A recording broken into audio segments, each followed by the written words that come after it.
وَلَقَدْ يَسَّرْنَا الْقُرْآنَ لِلذِّكْرِ فَهَلْ مِن مُّدَّكِرٍ۔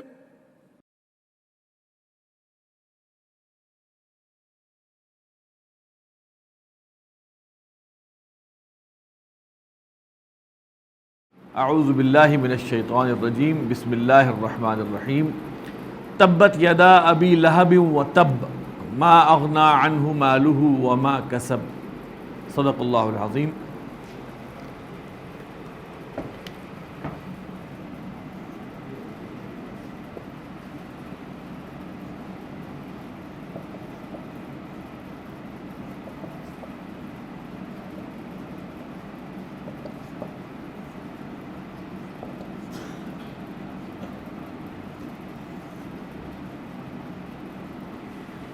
یدانی تھا، یدا ہو گیا، کیوں؟ نون اعرابی والا اسم اگر مضاف بن کر آئے تو اس کا نون ختم ہو جاتا ہے۔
تبت اس کا مادہ ہے تا، با اور با، باب نصرہ سے آتا ہے تب یتب، برباد ہو جانا، ہلاک ہو جانا، اصل معنی اس کے یہ ہیں۔ اچھا آپ یہ دیکھیے کہ قرآن مجید میں ماضی کے، یا عربی زبان میں ہم بات کریں تو ماضی کے صیغے کے مختلف استعمالات ہیں۔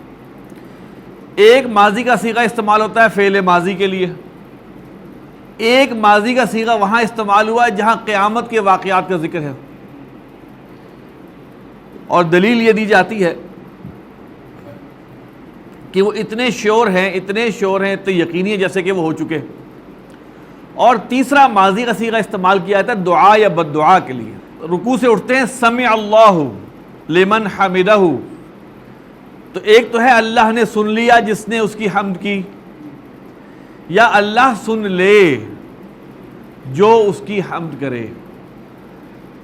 تو یہاں پہ بھی تبت جو ہے یہ بد دعا کے معنی میں، برباد ہو جائیں ابو لہب کے دونوں ہاتھ، وَتَبَّ اور وہ برباد ہو جائے، ما اغنا عنہ مالہ نہیں فائدہ دیا اس کو، نہیں غنی کیا اس کو اس کے مال نے اور اس کی کمائی نے، اور جو اس نے کمایا، اصل تو یہ ترجمہ ہے، نہیں فائدہ دیا اس کو اس کے مال نے اور جو اس نے کمایا، یعنی کہ جو اس نے کمایا اس نے بھی فائدہ نہیں دیا،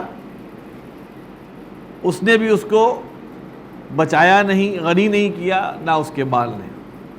یہاں پہ ایک اور لہب آیا ہے، کیونکہ یہ آگے بھی جا کے آئے گا، ذات لہب میں بھی ابو لہب کے لیے بھی لہب آیا ہے، اس کا مادہ ہے لام، ہا اور با۔ لہب یلہبو کے معنی ہے آگ کا بھڑکنا، لہب کہتے ہیں آگ کے شعلے کو۔ ابو لہب جو تھا آگ کے شعلے کا باپ، فادر آف دی فلیم، اس لیے کہ اس کی رنگت ایسی تھی سرخ، کہ لوگ کہتے تھے کہ وہ سرخ انگارے کی طرح ہے۔ سیصلی نارا ذات لہب وامرأتہ،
یہ دیکھیے وامرأتہ حمالۃ تل، یہ نسب ہے، یہ مرکب اس کی صفت نہیں بن سکتا۔ کیوں نہیں بن سکتا؟ کہ یہ رفع میں ہے۔ اس عورت کا کیا حال تھا؟ یہ عورت کا حال یہ تھا کہ وہ حمالۃ الحطب تھی۔ ابھی ترجمہ کریں گے نا۔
سیصلی، یصلا ہم پڑھ چکے ہیں، اس کے معنی ہیں صلی یا یصلا، گرنا اور بھننا، دونوں معنی ہیں۔ سیصلا اصل میں تھا سیصلا وامرأتہ، قریب قریب کریں گے نا، تو وہ گرے گا یا وہ جلے گا جہنم میں، آگ میں، اور اس کی بیوی، اور بیوی کی حالت کیا ہے؟ حمالۃ الحطب، حمالۃ فعالۃ کے معنی میں بہت اٹھانے والی، حمل یحمل اٹھانا، بوجھ اٹھانا، حمال بہت زیادہ بار بار اٹھانے والا، فعال کا وزن، الحطب، حطب لکڑیاں جو آگ لگانے کے لیے ہوتی ہے. اس کا استعارہ یا اس کو استعمال کیا جاتا ہے چغلی کے لیے بھی. چغلی بھی کیوں کی جاتی ہے؟ آگ لگانے کے لیے، مانوی آگ لگانے کے لیے. حمالۃ الحطب کا ترجمہ ہوگا بہت چغلی خور حالت والی بیوی، اس کی بیوی، اور وہ عنقریب جلیں گے آگ میں. فی جیدہا، جیدن کہتے ہیں گردن کو، اور جیدن لمبی گردن کو بھی کہتے ہیں. حبل رسی. مسد، میم سین دال مادہ ہے اس کا. مسد یمسدو کے معنی ہے بل دینا. اور کھجور کے پتوں کی رسی بنانا، یہ بھی معنی ہے. تو مسد سے رسی. فی جیدہا، اس کی گردن میں ہوگی. یہ ہوگی کا ترجمہ کیوں کر رہے ہیں؟ سا سے پیچھے چل رہا ہے کہ وہ آگ میں جلیں گے، ورنہ اس کا ترجمہ ہے